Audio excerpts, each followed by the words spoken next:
جنگاہ assembly حلقے کے senior BRS party اقلیتی قائد جناب سید خواجہ امام الدین اقبال بیابانی سابقہ صدر انجمن اسلامیہ چریال نے آج یہاں میڈیا سے بات کرتے ہوئے کہا کہ بھارت راشٹریہ سمیتی کے تشکیل کے 25 سال کے موقع پر منعقدہ سلور جوبلی جشن اور ایلکا ترتی میں ہوئے پارٹی کے جلسے عام سے ریاست تلنگانہ میں بھارت راشٹریہ سمیتی کو دوبارہ زبردست تنظیمی استحکام حاصل ہوا۔ ریاستی عوام کو سابقہ وزیر اعلیٰ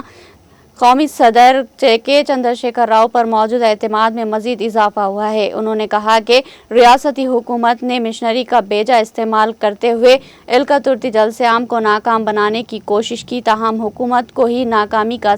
سامنا کرنا پڑا۔ لاکھوں رکاوٹوں اور مخالفتوں کے باوجود محبان تلنگانہ نے محض KCR کے خطاب کو سننے اور مستقبل کے عزائم جاننے کی غرض سے جلسے میں شرکت کی، جو کہ توقع کے برعکس شاندار کامیاب رہا۔ انہوں نے توقع ظاہر کی کہ پارٹی کے 25 سالہ جشن کے شاندار انعقاد سے ریاست میں BRS پارٹی کو اقتدار پر واپسی کی راہ ہموار ہوگی۔ جناب سید خواجہ امام الدین اقبال بیابانی سابقہ صدر انجمن اسلامیہ چریال نے مزید بتایا کہ شمالی ریاست کشمیر میں سیاحوں پر کیے گئے بزدلانہ حملے کی دنیا بھر میں مخالفت اور مذمت ہونی چاہیے اور مستقبل میں ایسے واقعات کے اعادے کو روکنے کے لیے مرکزی حکومت کو سخت اقدامات کرنے چاہیے۔ متنازع مرکزی وقف قوانین کے مکمل منسوخی کا مطالبہ کرتے ہوئے انہوں نے مرکزی حکومت کو مشورہ دیا کہ وہ ملک بھر کے عوام کو رائے کا احترام دے اور اپنی ہر دھرمی کا رویہ ترک کر دے۔